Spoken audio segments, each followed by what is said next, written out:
ఇది చూడండి మందార ఆకులు. ఈ పువ్వు ఎంత పూత అయిపోయిందనమాట. ఇక్కడ ఒక పువ్వు, ఇక్కడ ఒక పువ్వు, ఇగోండి ఇక్కడ ఇలా పూత వచ్చేసి అయిపోయినాయి. పువ్వులన్నీ ఇలా రాలిపోయినాయి.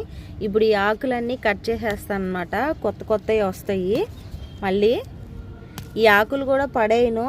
ఇవి ఏం చేస్తానంటే తలస్నానం కుంకుడుకాయలు దంచి వేడి నీళ్ళు వేసి ఆకులు కూడా వేసి నలిపి స్నానం చేపిస్తే తలస్నానం వెంట్రుకలు చాలా చాలా బాగుంటాయి అన్నమాట. చాలా బాగుంటుంది మందార ఆకులతో తలస్నానం చేస్తే. ఈ ఆకులన్నీ వేడి నీళ్ళల్లో వేసి నానబెట్టేసి కుంకుడుకాయలు కూడా పగలగొట్టి దీనిలో వేసి ఇలా పిసికేసి ఆ నీళ్ళతో షాంపూలా తయారవుతుంది అనమాట. కొంచెం అలోవెరా జెల్ వేసేస్తే షాంపూలా ఉంటుంది. చక్కగా దాంతో చేస్తే చాలా బాగా పెరుగుద్ది అనమాట జుట్టు. చూడండి దాదాపుగా ఆకులన్నీ కోసేసాను. ఇంక ఇవి చిగురు లాగా ఉన్న వరకు ఉంచాను అనమాట. ఇవి మళ్ళీ చక్కగా